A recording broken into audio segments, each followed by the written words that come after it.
YouTubes? How are we all doing? Hope you're all well. Welcome back to the channel. Today's video, we've got a repair to do on a Mini. So it's a repair on this back door. Yeah, it's a little bit tricky. If it shows up too much, sort of in and out. This arch has gone in here under this trim. I'm not sure on the back of it. I think the back edge has gone in a little bit.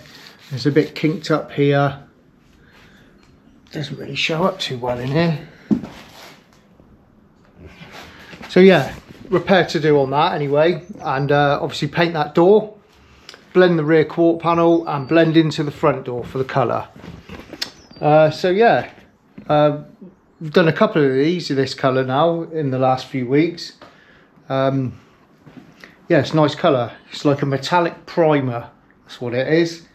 But yeah, the popular colours, these pastel-y greys, but it's a little bit better at being metallic than just the straight pastel one. So I have had some issues with blending on the pastel colours and colour matching on them. It's never ever right. The camera can't get it right. So yeah, where they've got a bit of metallic in it and a little bit of pearl, it makes it a bit easier to apply and blend for definite. But yeah, they can be a bit troublesome sometimes, the straight pastel colours. But yeah, it's a pretty straightforward job. Obviously going to strip the panels, start pulling that dent out and repair that dent. So I'm not sure yet, see what I can record. I may split this into two, do the repair stage and then do the paint, prep and paint as another video. But I'll see what I record and see if I can fit it all in one. I never know when I start a job whether it's all going to be all in one video or whether I'm going to split it up. I just put the camera on when I can and film as much processes as I can, really.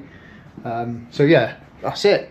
So yeah, I'll get this trim removed from this door and start pulling this door about.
Right then, YouTubes, that's the Mini all masked up, prepped and masked up and ready to paint. So I'll give you a quick look. Pretty straightforward job. Colour that door and then blend into the adjacent panels. A couple of little rub throughs around the edges. I've stuck a little bit of aerosol epoxy over those. So yeah, that's it. I've sorted out the colour. So I've sorted out the colour. I put the camera on it and just adjusted the lighter shade, which was pretty close anyway, it wasn't too bad. And we're blending it, there's nothing edge to it. But it's always better to just get it closer, the blending to be a bit easier. And yeah, want to get it as close as possible, whether you're blending it or not. So yeah, that's that. The guns I'll be using, so for Mipa Waterbase, be my X5500 with a 1.2i setup on that. And the clear coat I'll be using my Sata CC gun for that. And the clear coat I'll be using is Mipa CX2 on this one. So yeah, getting some good results with the CX2. It's going really well with it. It's really easy to use, and yeah, I'm really happy with the results that I'm getting from it. And yeah, it's sort of mid-range on the price. On the pricing, it's not their most expensive, but it's not their cheapest neither. It's their sort of mid-range. Drying's really good, polishing's pretty decent, gloss is decent, and for factory orange peel and just your everyday production cars, it is perfect for that. You get really good drying. It's quite versatile. Small jobs you can dry really quick. Big jobs you can put the normal or the slow hardener in there, and high temperatures put the slow hardener in there. And it works really well. I'm getting on really well with it, and I'm really happy with the results I get. And same with the Waterbase. It took me a little while to hone in on the Mipa water. Had a few issues with drying and a bit of dieback, and yeah, killing the clear coat off. But now I've honed in on that now. It's yeah, getting quite consistent with the results. Blends really well with the Spectro that I've got now. Can get good, pretty decent colour matching with it. Mipa water's a little bit, it's slightly different to others. It's normally a half coat and then a sort of double coat, like I probably mentioned before. But it's got 20% thinner in it, so I've tried it with 10% and it covers really well, 10%, and it is quite a good covering base coat. But it doesn't dry as quick with the 10% in there, and I get a little bit of shrinkage on the clear coat around where I've base coated, especially where I may have blended it out or flicked it out. It can be a bit dry and a bit rough there, so I put the full 20% thinner in it, and it dries out pretty smooth. Yeah, it's nice. It doesn't look smooth when it goes on. It looks quite sort of textured when it's on there, when it's wet, but when it dries right through and mats off, yeah, it's really smooth. It feels smooth on the tack rag when you tack rag it before clear coating. And yeah, don't get barely any shrink back on the clear coat from it, so that's a good thing. So yeah, I really rate Mipa now. I was a bit dubious about getting this scheme in before I had it, because yeah, things I may have read and heard from people, but they've sort of moved on a little bit, and yeah, it can be a bit finicky sometimes, the system, but same with any paint system really. You sort of, there's do's and don'ts, and you push it to the edge and then you know how far you can go with it. But yeah, it's all working out all right for now, touch wood. So it'll probably go wrong now, but anyway. So I'll get the colour mixed up, get the car degreased, solvent degreaser, water-based degreaser, blown off and tacked off, and then we'll smash some paint on it.